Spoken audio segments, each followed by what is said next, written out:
Doing okay? Yes. All right, good. So my name is Terrion Williamson. I'm an assistant professor in African American and African Studies. I'm also jointly appointed in Gender, Women, and Sexuality Studies and American Studies. And we're just going to have a short little panel here about discussing the scholarship and teaching that we're doing right now in the department. I'm joined by Professors Victoria Coifman, Professor Keith Mays, and Professor Joseph Woldense. And I was going to read these beautiful introductions everyone has, but in the interest of saving time, what I'm actually going to do is ask everyone to say a little bit about the work you're currently doing, and then say something about how the work you're doing both benefits from and contributes to the field of Black studies and global Africana studies in general, if you could do that.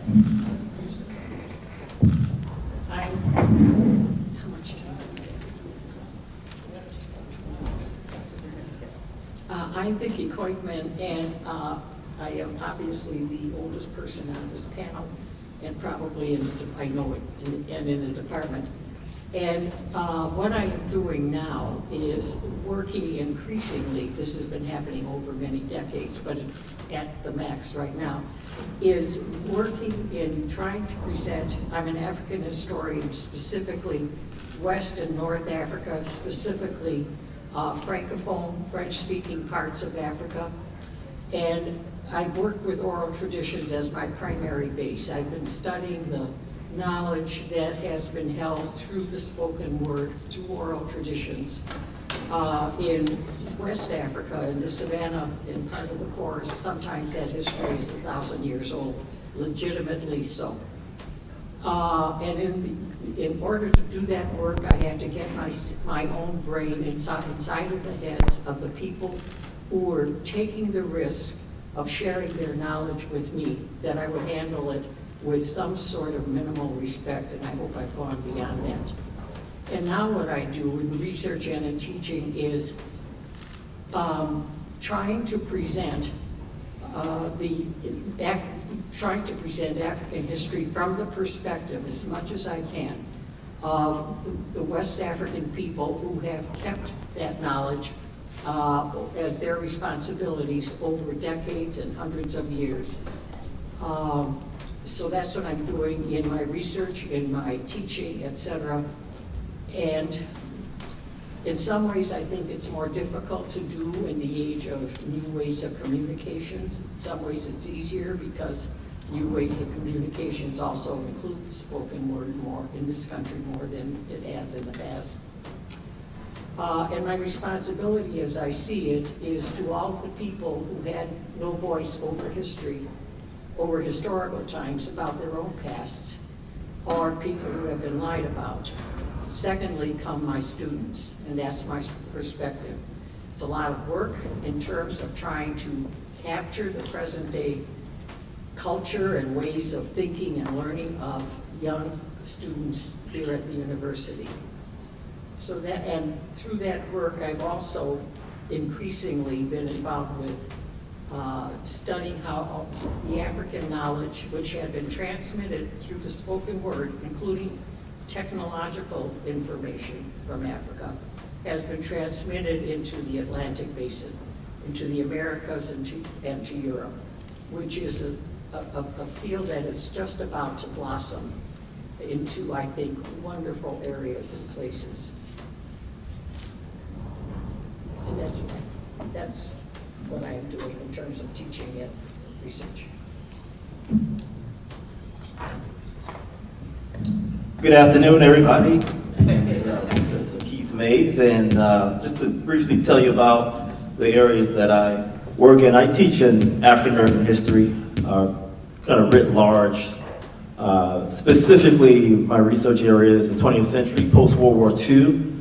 And I've been mainly concerned with questions that have to do with the movement, the Black freedom struggle, as we call it. And my first project was on ways in which a certain segment of the Black protest community looked at the calendar as a site of struggle. and I focused on Black power and Black rituals and holidays for the first project. So I've been pretty much in and around that area, that research area, for almost all of my career, but something happened 10 years ago. I started to work in K-12 schools, principally around curriculum development and transformation, social studies, ethnic studies, creating ethnic studies programs at the high school level. And I've been doing that for the last 5 to 10 years, really hardcore in the last 5. So I decided to align my practical work with my research work. So I'm currently finishing up a book now on special education. It's titled The Unteachable: Civil Rights, Disability Rights, and the Origins of Black Special Education. And the reason why that's an important book is because of the phenomena of overrepresentation and disproportionality with students of color in special ed, particularly categories of learning disability. Oh, thank you, I appreciate that. LD, learning disability, EBD, emotional behavior disorder, and some other disability categories. And so for me, I haven't moved research-wise. I still work on, it's still a civil rights, disability rights project. It's still a project in the 50s, 60s, 70s, 80s, and up to the 21st century. So I just pivoted slightly to take up the questions in the broad area of educational civil rights history. So I'm still in the same area, asking different questions. And the questions are profound because it has everything to do with the problem that we have, not only in special education, but it ties to the whole question of discipline. And my last chapter deals with the question of Black student discipline and push-out practices and alternative settings and non-completion and all the things that happens to unfortunately students of color. So I'm excited about the project. I've been sitting on it for the better part of 5 years and just need to complete it and get it done. And I'll just leave you with this, that I think that earlier there was a panel that talked about the various disciplines in African American studies and how those disciplines have evolved, but also topically is interesting to look at African American studies today to see that you can have someone who was traditionally trained as a historian. I'm a historian. I was not trained in the College of Education. But I think there's some synergy there with the kinds of questions that somebody who's a trained historian can ask, taking the long view and to look at and examine questions that maybe scholars of education they look at, but in a slightly different way. But to look at the long view can provide us with a different kind of perspective on questions, and that means that there's some opportunities to work with people in different colleges. And certainly I've had the privilege of working with many people in the College of Education and Human Development, and to have as colleagues educators from other schools as well. And I did have the dean of the School of Education and Human Development come up to me one day and said, Keith Mays, so there's so many people in my college think that you have a faculty appointment in this college. It's all the work that I do, but I do think that I do actually love the work in looking at historical questions when it comes to education. I'll just stop there. So I am trained as a political scientist, and most of my research area-wise is focused on the Horn, specifically in Ethiopia is where I get most of my data. And as a political scientist, I'm interested in power, the assertion of political authority at its sort of most basic level. And if you look at my research, one of the big questions that I ask is, how is it that rulers try to stay in power? In particular, so we often assume that for rulers, the most dangerous sort of segment, so to speak, is the population. That is, revolutions, revolts, protests is what gets rulers out of their power. And empirically, that's not the case. The most dangerous people for any ruler are those with whom they rule. Right? So if you were to think, for instance, in this case of Donald Trump, right, when he's sort of getting these fits about these, his own administrators, so to speak, who are coming out, not saying what they are, but saying, essentially, we're sabotaging, we're undermining Donald Trump. Now, he's lucky that he has the democratic system in place to protect them, but what happens if you don't have those democratic norms in place, where a ruler can be overthrown by those with whom they rule? And so my question really becomes, well, what do rulers do in that context? What kinds of strategies do they devise? How do you move people around? That is, if I am the ruler and you are my fellow officials, some of you in here are trying to get rid of me. So the question becomes, not knowing who you are, what do I do? How do I move you around? How do I try to undermine you? So those are the broader questions that I ask in my own research. And I am affiliated with political science, so the courses I teach are both in Afro and political science. And it's been really awesome. So I get to teach a class on the Horn of Africa, which I wouldn't be able to teach if I just be political science. But then being in political science, I get to teach a class on authoritarian politics, and that allows me to explore some of the other things that I do in research. I'll leave it there. Joseph, you didn't say your name. Oh, you said Joseph, what did I say? So one of the things that I think is important to register about our department is that we're very intentional about the fact that we are concerned not just with Black folks in the U.S., but also Africa and also the African diaspora. And I was wondering if some or all of you could speak to what it means for our department to be situated as such. What does it mean that we have the kind of reach and scope that we have as a department?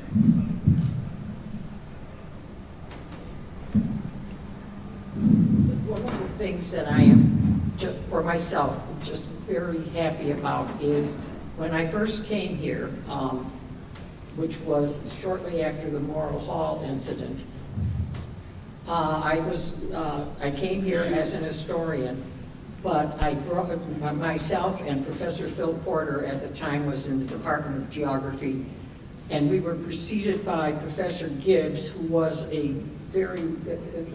an African-American historian of Africa, who left before I arrived here in the 70s. But Gibbs helped me to get here in terms of recommendation and things. But in any case, Professor Porter and myself had decided, we were the only two Africanists, as far as I am aware, period, at the university. And when Mahmoud was thinking about what did the university do for African American people, et cetera, my answer was, in my head, was the same thing that he said, which is a pretty sad state of affairs. But in any case, Professor Porter and myself decided that we would go to the newly born, still struggling for survival Department of African American Studies, and see if we could be affiliated and join with them. And this was another case for me of trust, because the department was in no way established or permanently established at the time. And so our African American colleagues said yes, and the risk was huge. And some of them individually paid some prices for that yes. Some ugly prices. But in any case, for me, as far as I know, we were one of the earliest departments that was both African American and African Studies in the country, with the two joined together, which implies an African diaspora within that title of the department, which is increasingly becoming visible now, and I think is absolutely the way to go. So one of the beauties is what Vicki just said about this department being both African Studies and African American Studies.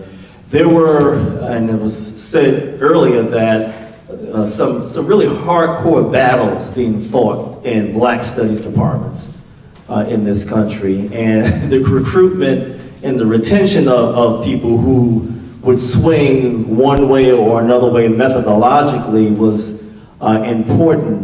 There were departments that were heavily Marxist, and they wouldn't hire anybody who did research and write in that vein. I come from City College CUNY, a heavily Black Studies department that was very Afrocentric when I was there in the 1990s with people like Lynn Jeffries and James Smalls, and you had John Henry Clark and Dr. Ben and other people coming through from time to time. And they would not tolerate methodological heresy coming from any scholar or even any student who wanted to even engage with what they would call mainline, straight down the road African American history. I remember that I would have fights with some of the students and raise issues with some of the faculty and say, listen, what's wrong with John Hope Franklin? Or Nell Painter, what's wrong with that scholarship? I said, well, that's scholarship, that's not real scholarship. And they were serious about that, and these battles were real. But I think we live in a time in the 21st century that those battles are, if they are still around, they're a little bit more subtle and nuanced, and it's nice to be in a department where, you know, you could have somebody who may be rooted in a particular methodology, and you have, and I think a lot of it has to do with the movement out and beyond the campus. So whether it's Black Lives Matter, so Black Lives Matter, somebody mentioned Black Power early, so imagine Black Power, we're gonna take a race first position. Black Lives Matter can't take a race first position, right? Because it's all about intersectionality. And so you have to, a Black Studies department has to hold all of the positions in abeyance and not privilege one over the other. And so I think that that's a beautiful place that we've arrived at, but certainly, I'm not old enough to remember the pitchfork battles of the 60s and the 70s, but by the time I was an undergraduate in the 90s, at least on the East Coast, the remnants were still there. So as a professional now, it's great to be in a department that seemingly we don't have those kinds of challenges.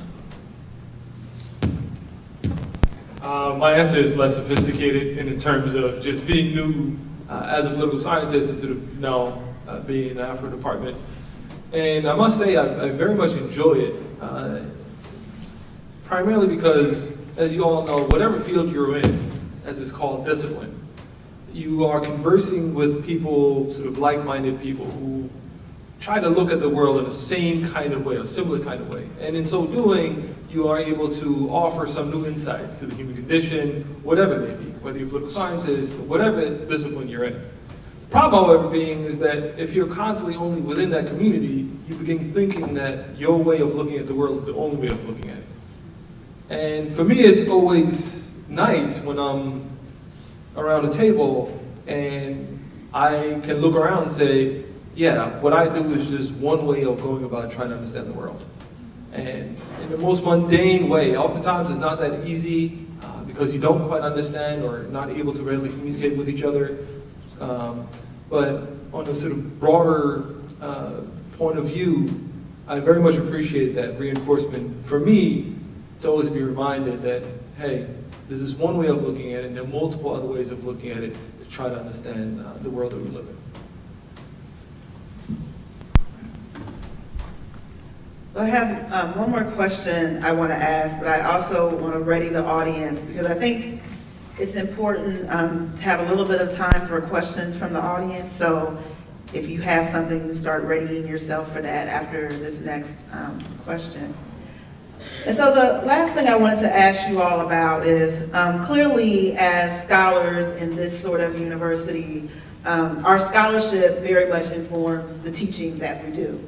But I'm interested if you could all say something about how it works in the other direction. That is to say, how do your students in your classroom and your teaching inform your scholarship? And I say this because I have said all the time that I think of all the trials and tribulations that come with doing this work, all of the times when we want to hit our head up against the wall, all the times when I'm dragging myself to campus to do the thing I have to do, that very often it is my students who help lift me up. I very much feel like the very best part of my job is my students. And I wonder then if you could say something about the really, really important work we do in the classroom and how that informs what you do outside what you also do outside of the classroom.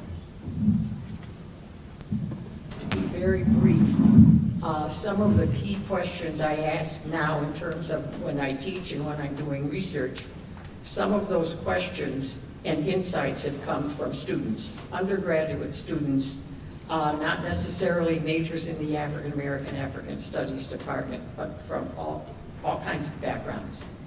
And I'll share one wonderful fact which came through in a paper several years ago from a young woman. And she pointed out that in about 1800, there were 3 women of African descent. One was Anna Kingsley, who lived in Florida, who had been taken as a slave, married a slave owner, Kingsley. And Anna was a leader in her community. She became free, literate, she became an owner of land, and also a leader, a center for African-American people, slaves during her lifetime. Anna Kingsley was a contemporary with Phyllis Wheatley, who was the first African-American poet, who was also of Pul or Fulani descent from West Africa. And their third contemporary was a woman named Nana Asmau, who was the daughter of the Caliph of Sokoto in what is now present-day Nigeria. Nana Asmau and Phyllis Wheatley were both of Pul or Fulani descent. Anna Kingsley was of Wolof, nearby descent.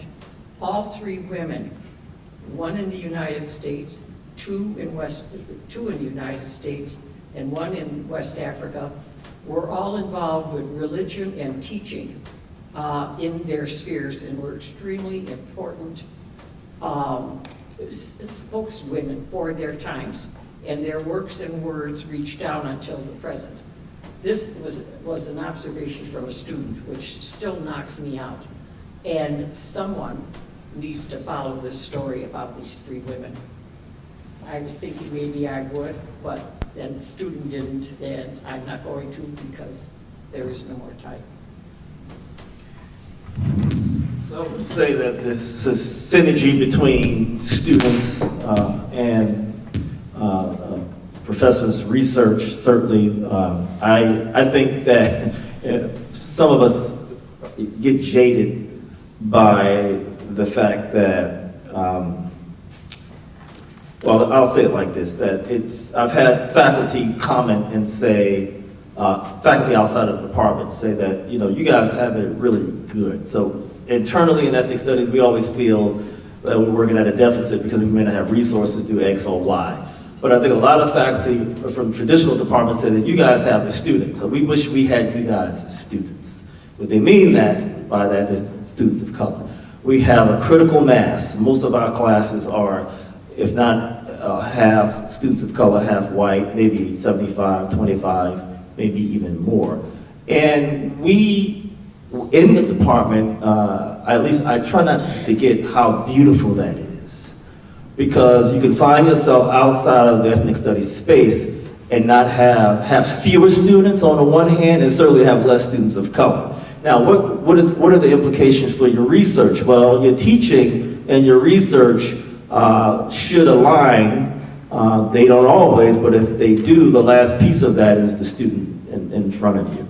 And oftentimes they could be part of the incubator that could, you can test ideas, you can run things by them. Certainly, if you're working on a book like The Origins of Special Education, issues around disproportionality, the students of color may actually care about that subject in a way that others don't, right? So that student piece is very important.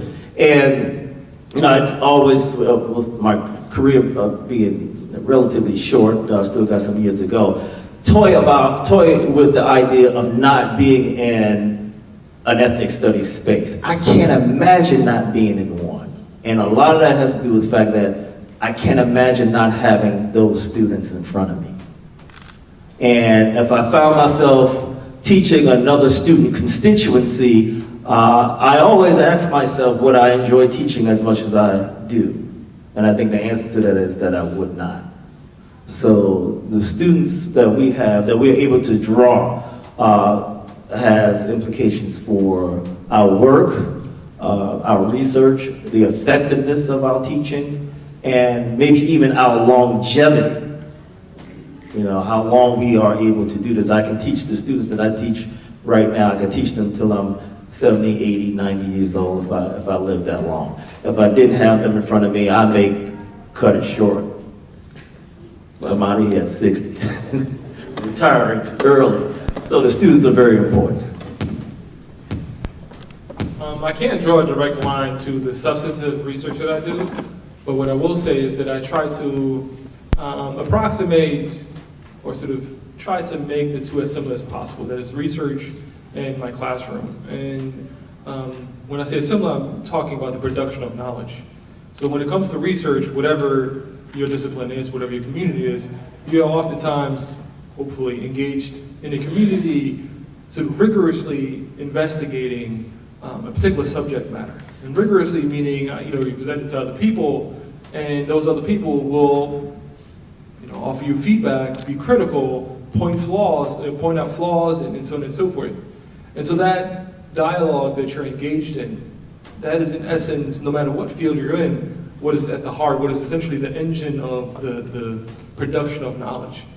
And what that means to me is that I try to mimic that in my classroom. So I ask myself the question, how can I set up my class such that rather than lecturing to my students, which by the way is completely fine if that's how you conduct your classes, so I don't mean to knock that. But for me personally, the question becomes, how can I create a classroom that encourages this sense of production of knowledge? That the students themselves are now engaged with this material and are in essence producing their own thoughts, testing it out against other students, and sort of being engaged in that process. So this is how I would answer the question. Are there people in the audience we have a few minutes for questions, and there's microphones on each side of the room if you want to head that direction.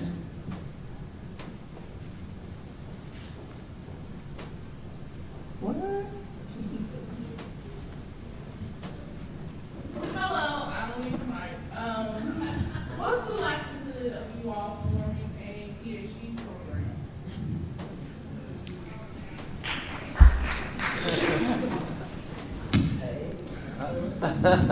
Maybe we need to bring some curriculum committee members up here. Maybe we should answer.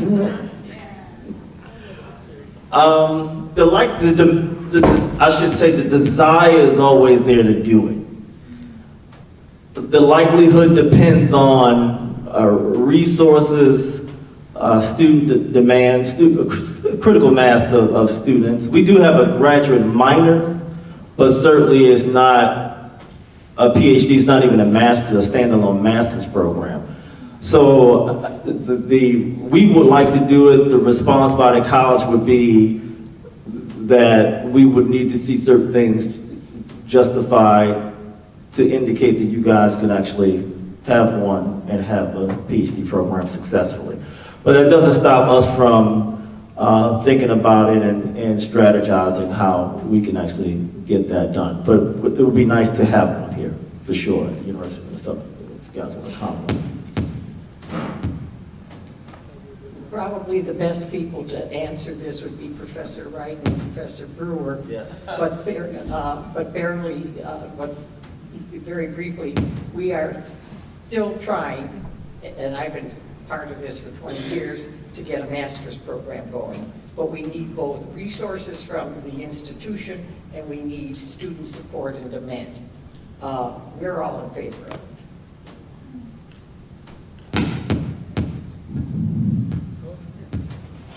Yes, at the mic.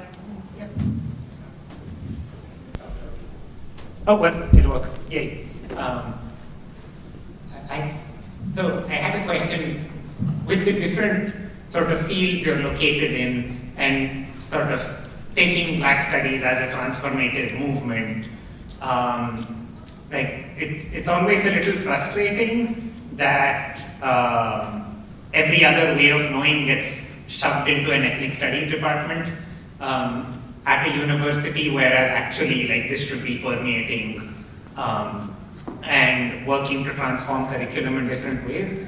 One thing that so I'm in the College of Biological Sciences, and we keep trying to tell undergraduates and graduate students that like go to gender studies, go to African American studies, like go there and learn. But how many students have you had over the years, or has there been sufficient build-up to, can we gather together students to make sort of a claim that, hey, can someone teach engineering as if it wasn't invented 200 years ago? Or like, basically how do we like start making noise in the sciences? We have a steady stream of students coming from CBS and the CFANS and the Carlson School. There's always a handful of students coming from. It seems like it's increasing since I've been here. I think we have a number of students coming over. But I think that there is your question is well taken, because what does it mean to study the history of black folks from a discipline that, you know, traditionally doesn't seem to have a history there that's tied to bodies of color, people of color.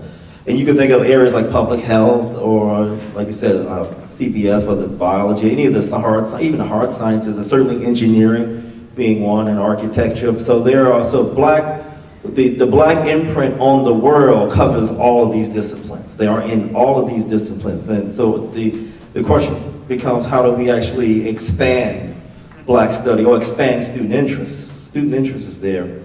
And I don't know, that's a hard question, because we do have a critical mass of black students on campus. I always say the total number, around 1,500, not a lot, but still a significant amount of those students are not in ethnic studies, right? They're other places.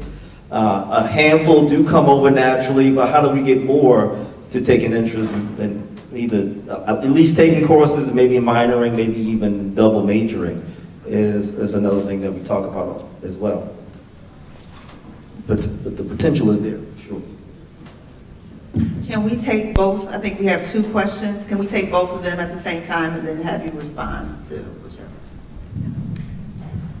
So I'm a senior studying sociology here, and the mic is too hard for me. Okay. So I'm a senior studying sociology here, and although I love, the topics of sociology and Afro studies, it can be incredibly daunting and frustrating sometimes when the validity of my experience as a Black Muslim woman is called into question. And my white peers, sometimes they're able to sort of talk about these topics in theoretical and sort of less tangible kind of concepts, but for me it's real life. And so it can cause mental anguish and mental stress and sort of things that I didn't realize that I signed up for. And so the question I have for you, and particularly for Dr. Mays and Dr. Woldense, when you're teaching topics around sort of Afro studies, how do you prioritize the needs of your students of color? And if you feel maybe there's something that you could do better, maybe if you could talk about that as well. Thank you.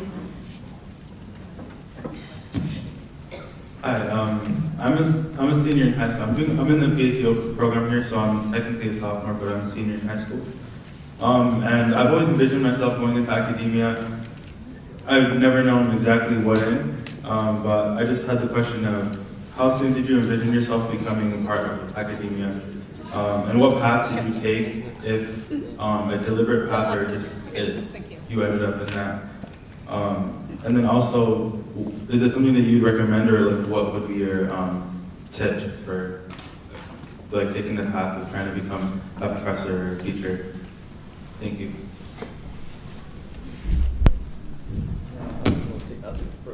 The first question is really great, because faculty, we don't always have a deep understanding of what students go through, particularly current generation.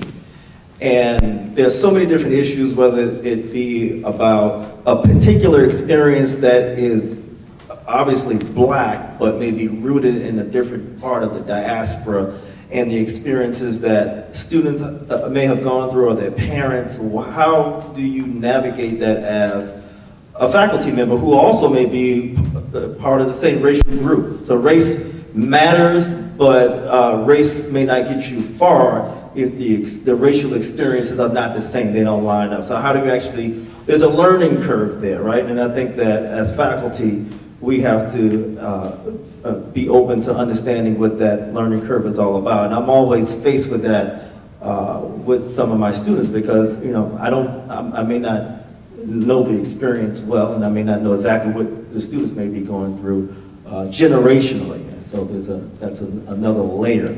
But I think the students in the classroom can make us acutely aware of the voids and the blind spots that we have as faculty, and I think we should always be open to listening and understanding if we don't get it, and sometimes we don't get it. You know, we should never pretend that we do because we have PhDs or we may be older. So that's a very good question. Well, let me respond to that question too, because I guess my approach is a little, two things. Number one, do I make any changes? No, I don't. I've taught African politics once. It's called BPI, Bar Prison Initiative. It's a full-blown liberal arts college degree in prisons across New York. And I've taught African politics there, and I had one white student. And then the very next semester, I taught it at Indiana University, where I got my PhD, and it was the exact opposite. I had one black student. Did I teach the subject matter differently? No, I did not.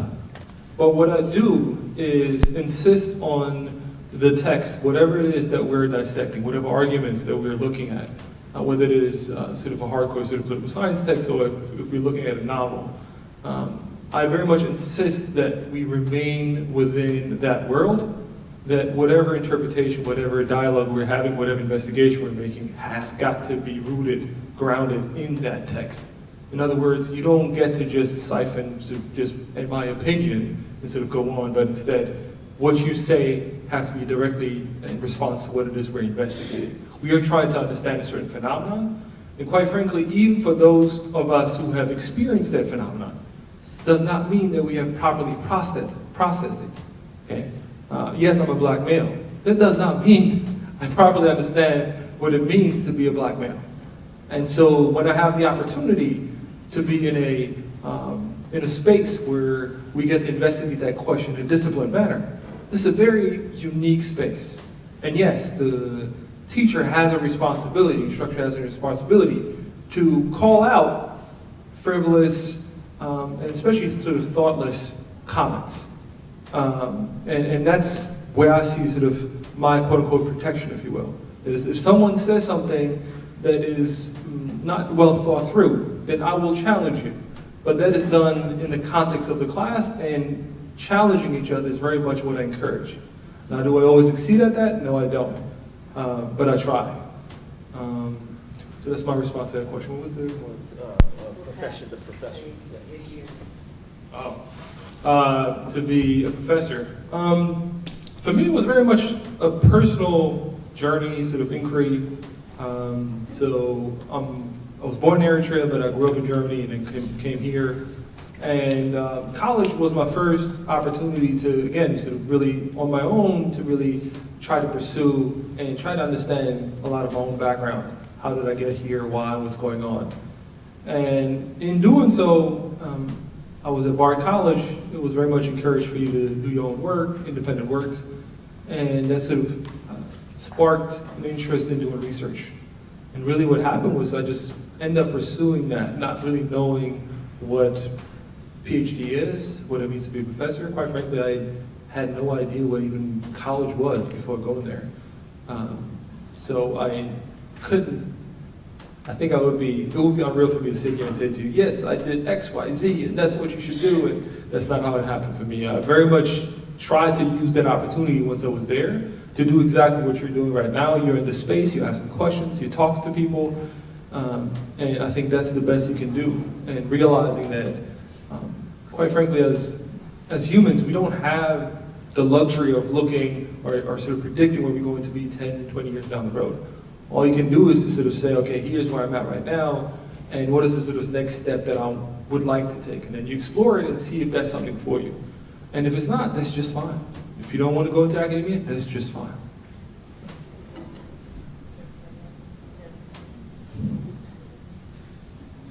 Personally, I find Joseph's story one of the most wonderful stories about how I got to be a professor or went to graduate school. Very quickly, I am a first generation in college in my family, at least as far as I knew until about 20 years ago. And so, as I was listening now to you, I took it step by step too. I didn't know what graduate school was. I didn't know how I was going to get there, etc. So this applies, I think, to all kinds of students, regardless of background. And just briefly, I'll say that I knew that I was going to be a professor when I was a sophomore as an undergraduate, because I fell in love with reading. I fell in love with a body of knowledge. And guess what that body of knowledge was? Black studies. Like seriously, straight out, that was my path. As an undergraduate, not knowing anything about Black studies, once I discovered books by Black authors about the Black experience, that's what I wanted to do with my life, and that was my path. Thank you, everyone. We appreciate you. And if you could give a hand to the panel.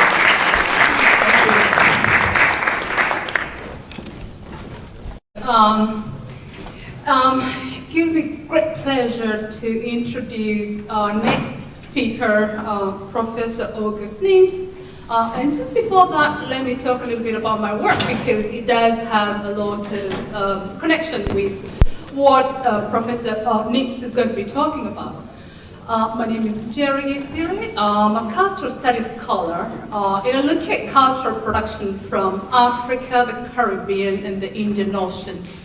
And particularly in my first book, which was published in 2014, I looked at the works of Haitian American writer Edwidge Dantika, and used that work to talk about questions of Haitian immigration to the United States, and particularly when they come to Miami, the interactions between Haitian communities and Cubans in Miami, but also African Americans in Miami. And I also read, it was comparative, and I also read the works of Andrea Levy, who's an English writer of Jamaican descent, who passed away 10 days ago. Untimely death to cancer, and that really left a gap in Caribbean literatures, so to speak. Andrea Levy, again, born in England, and talked a lot about the question of Jamaicans in England. And also read the works of a writer, a French Caribbean writer born in France, and looking at questions of French Caribbean immigration in France. Currently, I'm looking at what has come to be referred to as the European immigration crisis. And in particular, I look at the encampment that was founded, on the French side of the English Tunnel. And this is an encampment that was founded by immigrants, refugees, leaving war zones in places such as Eritrea, Sudan, but also people leaving Afghanistan and Iraq, and arriving, really wanting to get to England, and arriving on the French side of the border before they get into the English Channel. And really being referred to, certainly refused entry into England, and referred to as hordes waiting to invade England, and all the tropes of savagery that come up. This space came to be referred to as a jungle. And if you were to Google on the internet the jungle in Cali, you would definitely see that. But also talk about questions of solidarity, where these refugees leaving, after very dangerous crossing through the Mediterranean, getting to Italy. Crossing into France because they want to go to England, and also really questions of solidarity, particularly community that came together retired police officers trying to actually go out and get tennis shoes to help the migrants crossing, so that they have been walking for a long time, and aiding them with getting them sandwiches and shoes. And that particular movement, that particular solidarity movement has come to be referred to as the French Underground Railroad. So a lot of similarities with what we are talking about. And so with that in mind, I'm really delighted to invite our next speaker, who is going to be talking about Black internationalism and student resistance. A professor of political science in African American and African studies at the University of Minnesota, August H. Nimtz' broad expertise covers the areas of American government and politics: urban politics, comparative politics, politics of race, class, and ethnicity, African government and politics, particularly Tanzanian politics, race in Cuba, and other relevant topics. He is the author of several books, including Lenin's Electoral Strategy, which was published in 2014, and Marx, Tocqueville, and Race in America, which was published in 2003. His essays on Marxism, race, and politics have appeared in leading journals and publications and have been translated into many languages. Professor Nimtz is also a public intellectual who has disseminated his work in the Minneapolis Star-Tribune, the Maine Post, the Weekly Worker, and many other journals. And so let us welcome Professor August Nimtz today here.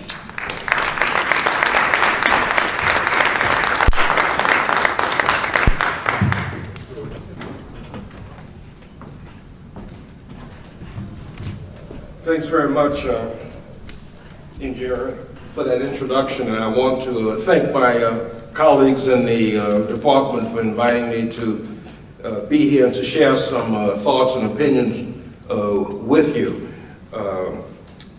I should begin by saying maybe a few autobiographical things. I was born and raised in New Orleans, Louisiana. New Orleans, during the Jim Crow, I grew up during the Jim Crow period, racial segregation. I saw all of it in my formative years, and that had a major impact. I'm the person I am because having experienced that and also being a part of the resistance and the struggles against that reality. That's a part of my background. Maybe it's because I'm from New Orleans, but I've always had an international outlook. And New Orleans is a port city, and as some of you know, port cities, people who are raised in port cities tend to be connected to other parts of the world, and that was the reality of New Orleans. And New Orleans was only 400 miles from Havana, Cuba. There used to be a ferry service between New Orleans and Havana, Cuba before 1959.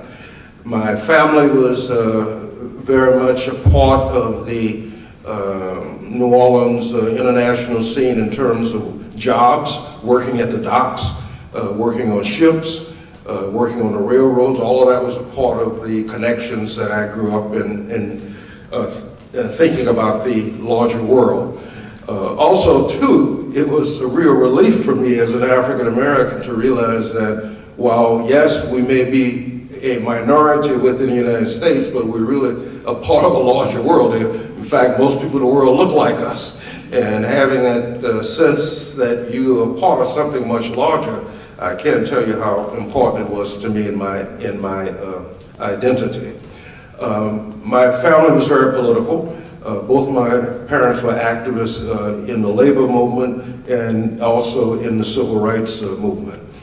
The independence struggle in Africa also had a big impact on us. In fact, my mother organized my sister and I to celebrate the independence of Ghana when Ghana became independent in 1957. We organized an exhibition that we had at our school to celebrate Ghana's independence. Very soon after that, I became interested in the struggle in South Africa. And I remember first discovering Drum magazine from South Africa when I was in college, my first year of college at Purdue University. And I was so struck by the similarity between Drum magazine and Ebony magazine. And it was also about that time that the Sharpsville massacre took place in March of 1960. And so the first speech I ever gave in my speech class was on the massacre in Sharpsville. And it was in that context I discovered Malcolm X. And Malcolm X had a major, major impact on me because Malcolm was an internationalist. Malcolm taught us to think about the larger world. And shortly after that, the first protest I ever organized, helped to organize, was in front of the White House in the spring of 1964. And we were protesting in front of the White House because Nelson Mandela was on trial. We didn't know, we didn't have the facts, but we assumed Washington was connected in some way with Mandela being on trial. Indeed, we found out many years later he was being tracked by the CIA when he came back into South Africa, and indeed, his arrest was very much connected with the activities of the CIA and US imperialism. And a year later, in the spring of 1965, at the Willard Hotel, I didn't realize it at the time, but I actually attended the inaugural meeting of what became the divestment movement in the United States around the South African struggle. And from the late 1960s until 1991, I was active on and off in the struggle to overthrow the apartheid regime. Going to Africa for the first time to do dissertation research, living in East Africa, living in Tanzania, living in Dar es Salaam, that also was of tremendous importance for me. Dar es Salaam was sort of the headquarters for the African liberation struggle. And I lived there between 1968 and 1971 and met all kinds of people. One of my neighbors was Walter Rodney, the author of the great classic, How Europe Underdeveloped Africa. I met revolutionaries from all of the liberation movements, met Cubans, met all kinds of people. And it was that experience that convinced me that once I get back to the United States, I can no longer be an armchair Marxist. I have to do something. I have to be part of activities.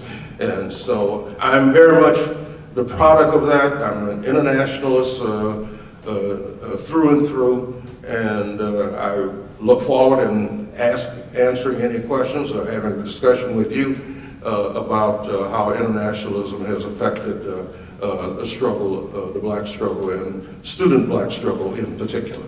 And thanks again for inviting me to be here.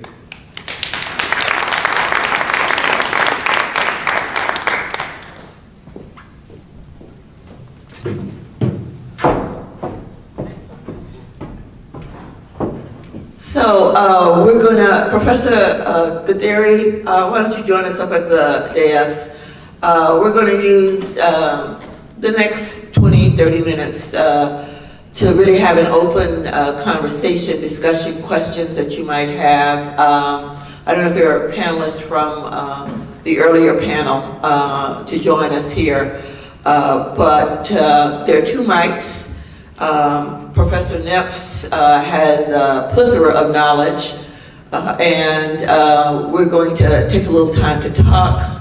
We'll close out after that, and we will call it a day. We have a closing cultural presentation, so let's get the conversation going. If you have questions, either line up or we can just take you from where you're seated.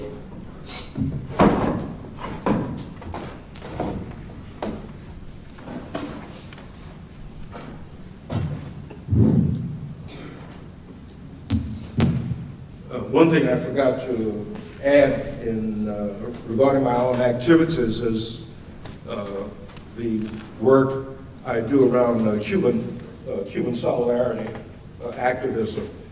And that's one of the things I learned when I was in East Africa in Dar es Salaam about Cuba's role in the African liberation struggle. And so it's a big one. And so for the last 20 years, I've been active in what we call the Minnesota Cuba Committee. And our task is to break down the barriers, the information barriers, the embargo, to offer solidarity with the Cuban Revolution. And if people are interested, we have a website called Minnesota Cuba Committee. You can find out details. We have a film festival going on at this moment, and one of the great ways in which people can learn about other societies is to watch films. And so that film festival is every Thursday at the St. Anthony, Maine. This will be the second week, and we have four more weeks after that. All right, looks like we have a question there to my left. And introduce yourself if you don't mind. Hi, my name is Sylvia Schwartz, and thank you for coming, Dr. Nimtz. You talked about the Sharpeville massacre and the students that were massacred in South Africa. I wonder if you can comment on the parallels between the student repression in Palestine and so far they're being led, the resistance in Gaza is being led by students now, and so far about more than 200 people have been killed there in those massacres. So if you could comment on that, I'd appreciate it. Yes, the student movement in South Africa and the student movement in Palestine have many similarities between one another, and it's not an accident because it's young people, it's oftentimes young people who go into motion initially. That was the case here in the United States with the African-American struggle, with the organizations like the Student Nonviolent Coordinating Committee. So yes, the fact that young people are in the vanguard of resistance in Palestine, just as they were in South Africa, because of oppression. This is what oppression will do. You want to resist. And I remember the first time I was in South Africa in 1978 and talking to young people. It was 2 years after the Soweto uprising. And I remember talking to people, and some of the older people told me that they were sort of shamed into coming into struggle because the young people had put pressure on them, and the young people wanted to know, why hadn't you been struggling the way we are? And so the young people were really in the vanguard of what took place in South Africa. And I think everything I know about Palestine says the same. So yes, and I had a chance actually to visit Palestine this past spring. I spent a day in Ramallah in Bethlehem and talking to young people about the reality of the occupation.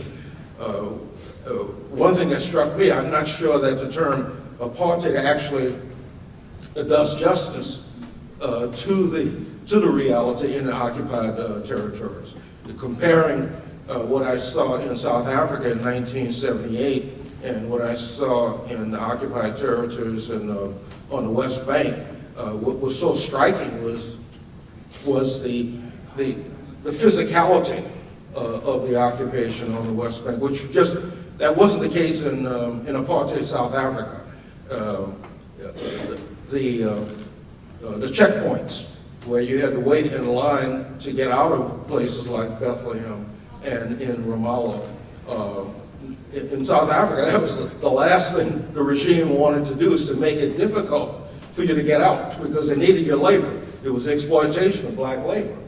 And so the notion of seeing these checkpoints on the West Bank, to me, I was struck by how different that was, as was the case in South Africa. So yes, it was very much a learning experience. It was important to go there and to meet with people and to talk to them about the reality and think about. I may be one of the few people who's still alive who actually saw apartheid South Africa and had a chance to see the reality in the occupied territories. How y'all doing? I'm Deshaun. Understanding the global perspective of struggle, could you give us top 2 to 3 practical solutions that could be applied to today's young activists in America? We talk about resistance, about white supremacy, imperialism, et cetera, et cetera. Well, that's a big order. I'm always reluctant to offer advice because each struggle has its own reality in different periods of it. I think the period that we're in today, I think, was very different from the period in which we were activists. The changes that have taken place in the United States are real in many ways, especially around the issues of class. The struggle, our struggle, was a struggle about breaking down explicit Jim Crow. All of the Jim Crow legislation and institutions that were in practice, that were in place. Today, I think it's fundamentally about class realities. And I think we should take to heart what Dr. King said in his last year of life, the speeches he gave in his last year, recognizing that the passage of legislation like the 1964 Civil Rights Act, the 1965 Voting Rights Act, and he said 2 years later, said, look, we've done this, is very important, but there's something more fundamental that needs to be done. And unless we bring about a radical economic and political change in the United States, we won't be able to go forward. And it's that aspect of his talk and his speeches and so on in his last year that gets lost, I think, in many of the celebrations and so on. And so that, I think, I can't offer any more better advice than to think about what Reverend King said in that very last year about the need for radical, fundamental economic change. I do want to add, though, that it is important to actually remember that when you look at the space that I'm most familiar with outside of the United States, or in terms of my work, which is France, that there have always been connections between, let's say, for instance, the negritude movement, scholars of the negritude movement, and also the Harlem Renaissance scholars. And in many cases, they translated each other's works. So it really is always important to remember that the struggles of Black people here must always be connected to the struggles of Black people everywhere. And that was very much the case in those years. And it's probably important for us not to be isolated, to always look at what's happening outside of the United States. And I look at France again, that the country has never had any civil rights movements. And so if you go to France, French people tend to look at the United States and think that this country is so segregated. They look at the history of the United States and really think of how segregated the United States is, and talk about France as a country of human rights. That's the terms they use. But in the last years, in the last decades, what we have seen is that the struggles of Black people in France, and also North Africans, because again, when you talk about France, you're not just talking about people from Sub-Saharan Africa, you're talking about communities from the Caribbean, but also North Africa, who have a deep history there. And their struggles today, they look at what is happening in the United States, and they quote, you have generally the young scholars who are leading the Black, movements in France today to demand rights. Our scholars who have come to the United States have come to the United States, have been educated in the United States, and so really, again, always very important to think about those solidarity movements that always very much inspired by what's happening elsewhere, and particularly in France. I think that has always been the case, and today is the case yet. All right, other questions?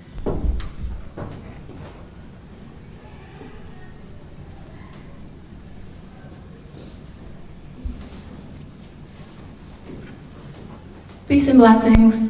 Thank you so much for your contribution. I appreciate your scholarship and your activism. My name is Asada Kakai. I was just wondering, and in spaces like this, sometimes I often wonder too, where there's so much emphasis and so much time spent investigating the master's tools to dismantle institutions, or to do that institutional work within. And I'm wondering, in sort of Marcus Garvey's trustees, for us to establish our own, what would it look like in terms of institutional building that's internationalist in perspective, but then that also has that sort of Pan-African solidarity? So what would it look like strategically for us when we think about institutional building that's outside of the Western gaze?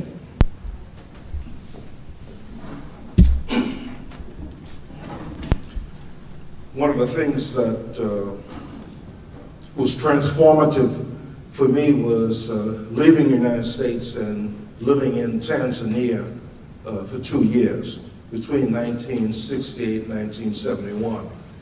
And I went to Tanzania as a Pan-Africanist because of my reality and my background, what I had been involved in. But after 2 years living in Tanzania, I realized that the solutions, and by the way, Tanzania was a place where a number of African Americans were in exile, who had left the United States and were living there. And watching them and the reality and the challenges that they faced taught me the necessity of coming back to the United States to bring about fundamental institutional change within the United States. Because of U.S. imperialism, the role of U.S. imperialism and how it affects and controls the activities of others. The crisis within Africa itself, the difficulties of trying to carry out socialist transformation in Tanzania. It was extremely difficult, exactly because of the world in which Tanzania lives.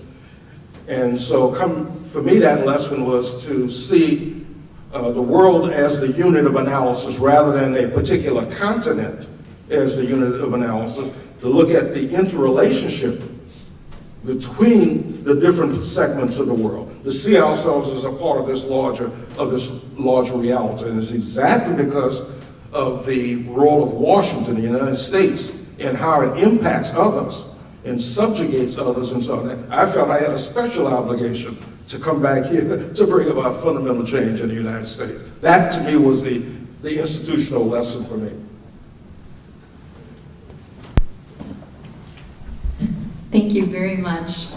You're making me flash back to college days with the anti-apartheid movement, and also in France, learning actually racism from that perspective. I'm coming back here as an engaged, well, trying to work on engagement. So thank you. Right now I'm wondering how we can learn from South Africans, Rhodes Must Fall, Fees Must Fall movements, or in Chile I just learned about the student movements there, protests around universities, and whether or not there's how we critically can be thinking as students and young people engaged with faculty to really still critically look and challenge institutions, whether it's within or, as someone was saying, how do you do it externally and what that looks like. So I don't know, have you learned any effective practices from exteriors that may help us to try and figure out how we can continue to move this I guess, movement forward.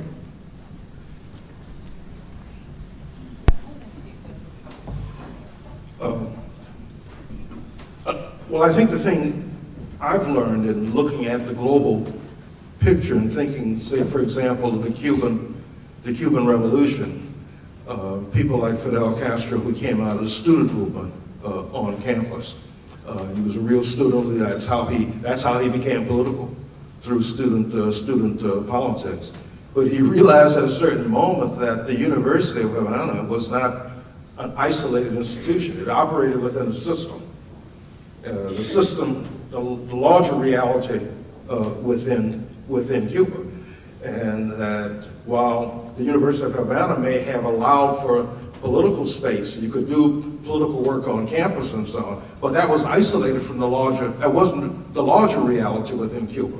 And so the lesson for him was to bring about a revolution, to make a revolution for all Cubans, and not see the student movement as separate and apart. I think we tended, in the 1960s to see the student movement not a part of the larger reality. And I think it was a shortcoming in my own opinion about that reality. And you think about the world we live in now, the difficulties that young people are having. I tell my students now, I'm very conscious of talking about what it was like for me in that period of history. I went to graduate school, started graduate school. I got my foot in the door of the academic world by going to graduate school at Howard University, paying tuition of $300 a semester. $300 a semester, without any letters of recommendation. I was privileged. My generation was a privileged generation. It's not the case anymore for young people today. With think about the student debt that young people have. This problem will only be solved much beyond the universities. Think about how states have been cutting back on funding for public education. It will not be solved on the campuses. This struggle will have to be part of a much broader, much more radical, revolutionary struggle within society as a whole. And I think, reflecting back on that earlier period, I think there was a tendency for us to look at the universities as sort of this island of enlightenment and so on, and not connect ourselves enough with what was in the larger world. In the anti-apartheid movement, we made a mistake, I remember in 1977. Our anti-apartheid work was founded here at the University of Minnesota. And so we wanted to have a protest against a corporation in St. Paul called Control Data, which was in the African American community. And the bosses at Control Data said, look, you cannot have a protest in front of this our plant. There are many, the black workers in the plant itself will object to your coming to having this protest. It's all right for you all on the campus, you're privileged on the University of Minnesota campus, but our workers need jobs in this particular plant. And so we really, and he actually veiled threats that if we came and had a protest in front of the plant in St. Paul, in the black community, he couldn't guarantee our safety. They were veiled threats. So we called off the picket line because we realized we had not done sufficient work within the community to explain what it is that we were doing with the divestment, why we were protesting against this particular plant. It was an important learning moment for us to realize that that kind of work that we were doing on the campus, important work and so on, unless it was connected to what was going on within the community, the realities, the daily realities of working people, the working class, all of our work on campus would be for naught. And let me add on to what August just said about the need to realize that the struggle really has to go beyond university campuses, that it cannot just be located there. A couple of months ago, one of my colleagues, Vicky, sent me a headline that appeared in the New York Times, or the New York Times, and the headline was, "As Cancer Tears Through Africa, Manufacturers Draw a Battle Plan." right? It's cancer. Cancer tears through Africa. Manufacturers drew a butter plant, and that was a butter plant for drugs, right? For cancer drugs. And I looked at that happening in Africa, and I realized just how the discussion around the healthcare industry, around pharmaceutical industries, around drugs, access in the United States, the extent to which that is related to this particular discussion taking place, because the battle plan that's being drawn up sometimes has more to do with the bottom line of these drug companies and not so much a battle plan about the outcome happening in Africa in this particular case. And so it was important for me to look at how to link that headline about what's taking place in Africa to what is taking place here and issues related to the healthcare because they are related. And so again, really talking about the need to look at the global implications of these issues happening in the United States and beyond. We'll take one more question and close us out. As I said, we have a cultural closing and a couple of announcements, but let's hear that question. Hello, good afternoon, and thank you so much for your scholarship and for all the panelists who've participated today and your leadership and commitment to Black liberation on and off campuses.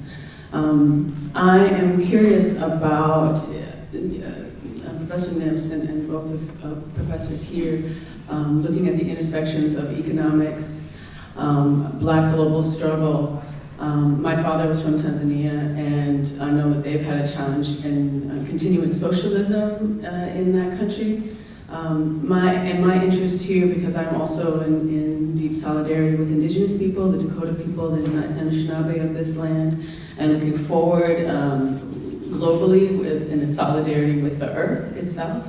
I'm wondering if either of you or many of the panelists know more about some of the maroon communities or the communities that have worked outside of either capitalism or socialism or Marxism that may give us some ideas of what kind of a society we need to make next, what kind of an economy we need to make next, so that our liberation is tied up with the liberation of the earth itself and our interconnectedness. Thank you.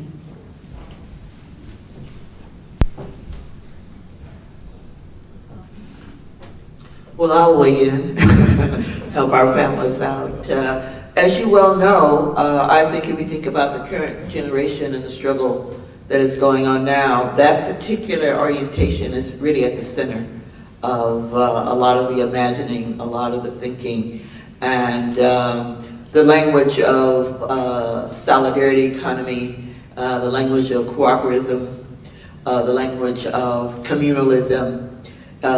It may not be socialism in the historic sense of that, but the idea that human beings have to live in deep relationality with the earth and with one another are certainly at the heart of that. I know some of that work is going on here, building co-ops, and I think August's point is really one of the ones I like to lift up, using that creativity, that visioning, that imagination, but having it happen in the context of a very hegemonic system, a very vicious system, and how do you balance those forces? And I know you have some ideas about that, but clearly, and I've spent some time in Brazil, there's still quilombos in Brazil, but quilombos and the MST are now facing the reality of a right-wing, white nationalist Brazilian government that is bringing its forces against them.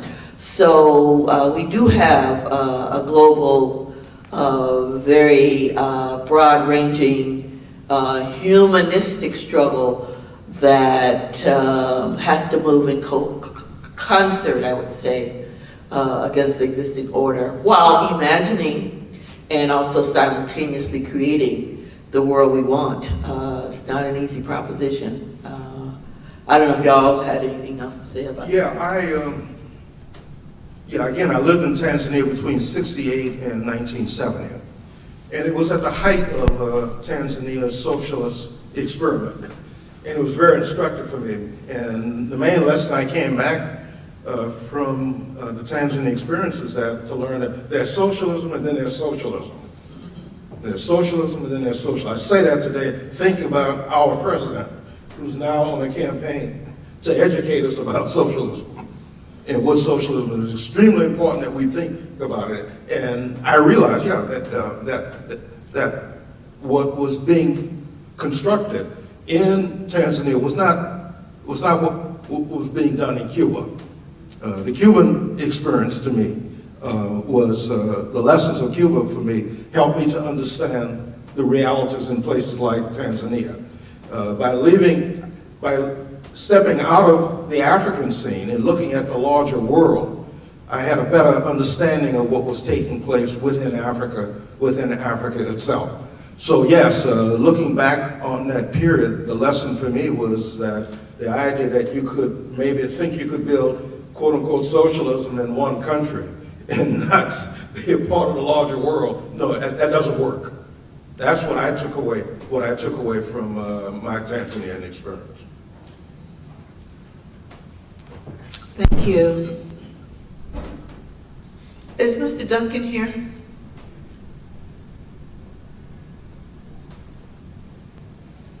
Antonio? Oh, there you are. We are graced with the presence of Mr. Antonio Duncan, and I'll just let you say a little bit about yourself and your art, and let you do your art.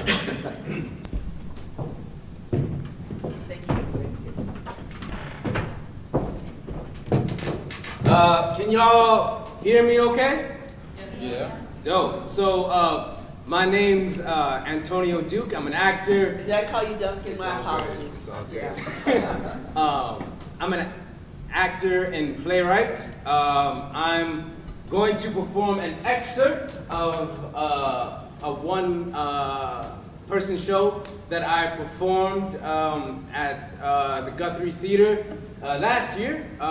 It's called Tears of Moons, and it tracks hate crimes against black folk from 1955 to 2015. And the scene you're about to see takes place at a bus stop. Cool. Can I?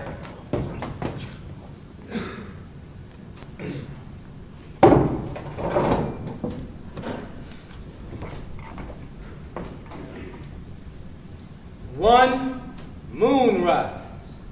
As the night flows behind the day, I wait to board the 5F on a bench, anchored in the Orient's oceans. A mosaic of people who came from grandmothers that worshipped a hidden god whose arms stretched wide as the day Makiska, White Earth Lake, that sand-buried name of Lake Calhoun. Looking across this labored lagoon, I see familiar scents. Got that loud? Perfume and oils? Bro, you need a watch? I look up, searching for blackness in blackness, noticing a sliver of cayenne moon stirring in the night like a cut onion from Mama's jambalaya. Its beams drive down from the desolate sky on this black bayou block, whose rough skin draws blood memories of forgotten grief. I turn my head and finally see it, swaying on my horizon, a vessel that ships its cargo back to Voodoo Projects, their vast voices carry through the air like sharp winter wind. My mama just died, I know you're gonna smoke with me, G. Murmurs singing in silence to the rough, rumbling groan of the 5F. As the bus approaches, I hear desolate waves splash against the curb. What's good, young blood? Hey, show day. My nigga, my nigga. The doors open with a creak flowing cool air. I climb the steps and reach for my 175. How much is it? I ask a man who's seen this community rise from its waters like Yamoja smoke. 225, he answers with soft breath, hurricane winds begin in my chest. This brother's really trying to take all my money. I pay my fare and think about where to sit. Rosa Parks did all that work. I sit in the back. Not because of neglected memory, just because my mind wants to be still like midnight lakes. Overlooking oceanic seats, I make my way to the back. These passengers drift off to withered dreams promised to generations of old. The sun never lies. The alluring day approaches, though Mama Mayu's tired of the nightly beams cascading through cracked windows on these piers of city sidewalks. I sit in the corner. You know this spot. Everybody try to get a reluctant jolt. Whew. Then the bus begins its journey. Looking out the window, I notice Mau's ribbon of light touching the glass, wondering if she's pulled to these marine-colored seats. Now her light ain't purified these parts in a while. Being in the back sounds like when Angelou writes of the Congo, a beautiful rage that weeps like rivers. One more street canal, then she enters. The doors open with the sea salt mist. Hey, yo, what yonder moon is she? One of Yamoja's daughters. She shyly approaches, her smile drowning me in the Nile of the seats. At first sight, sending me back to Ethiopia's dawn. She sees me in the seas of my manhood, all reverted back to idle pools. Damn, I'm hoping my dam don't break, but a flood is pushing against my throat. She sits in the last row, same as mine, and the furthest seat away. And it seems like always envious, separating lovers on continental shores. I attempt to make a lighthouse of awkward glances. We remain lost at sea. I look towards her again, immersed by the flow of her braids. The curl runs down her back like the Niger River, all the way down the hips as wide as the Mississippi. She reminds me of a story I heard long ago as a child. Let's see how far back this bus can go. Let's take a trip to an old moonrise. Centuries of time can be hidden in a raindrop. How many raindrops make up the sea? You heard of Helen of Troy, but not Sia of Ghana. Thank you.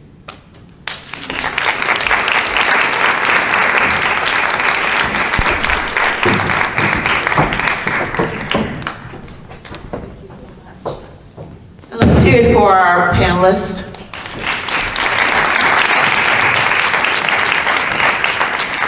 We have a couple of announcements.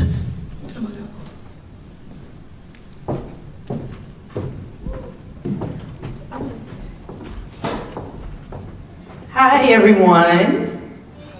Hello. Thanks. My name is Amber Jones. I am an alum of this university and this department. I graduated in 2015. I currently work at the Minnesota Historical Society in our Department of Inclusion and Community Engagement. And I just wanted to share a couple of opportunities that I have been working on alongside a lot of great, amazing people in our organization and here in the department, so that you can share out into community spaces. We really want to ensure that as the department is commemorating the 50th year, that we also had an opportunity to support those commemorations out in the community as well, not just on campus. So the first opportunity I want to share, and all of this is on our website, and we'll also get some materials for this first opportunity. It's going to get shared on the Afro Studies Facebook page as well. On March 26th, which is a Tuesday, starting at 5 p.m., we're going to have a number of activities at our main location. We have 26 sites across the state, but our big Minnesota History Center, which is in downtown St. Paul, we're going to have a number of commemorations happening that evening, including a team program that I work with. They're going to be doing a historic performance, an interpretation of Morrill Hall. We're going to have actually Antonio's twin brother, a keynote involving a writing workshop. And then we're going to, around 7 p.m., we're going to start off with we're going to end with a panel discussion, bringing in a lot of people from the community as well as on the campus to talk about the implications of Afro studies and how it connects to ethnic studies movements in schools. Like, we had a lot of great young people here this morning. So that's March 26th. That is a Tuesday. It is free to the public. And that's actually during the time where the History Center is free every Tuesday from 3 to 8. You do have to pay a part, but the event is free, and it's family friendly. So please bring people of all ages to come to that event. That's March 26th from 5 to 9. In addition, I also run a number of team programs for the Historical Society, and I'm currently recruiting for a program during most students' spring break, which is April 1st to 5th, called NIA.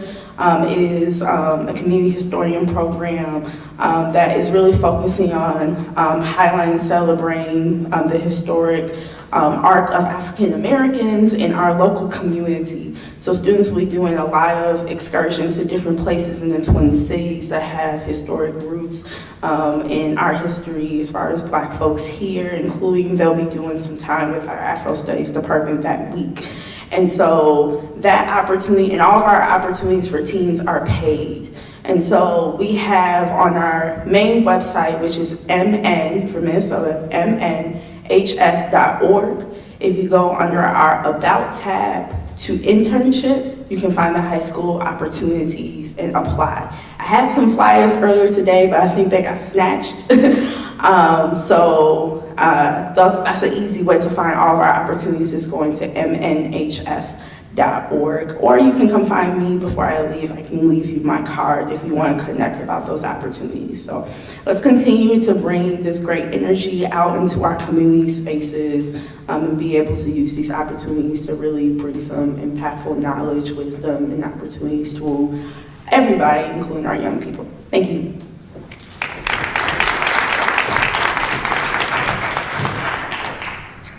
Well, we have a set of year-long events. We're going to have a complete calendar at some point in not too long a time.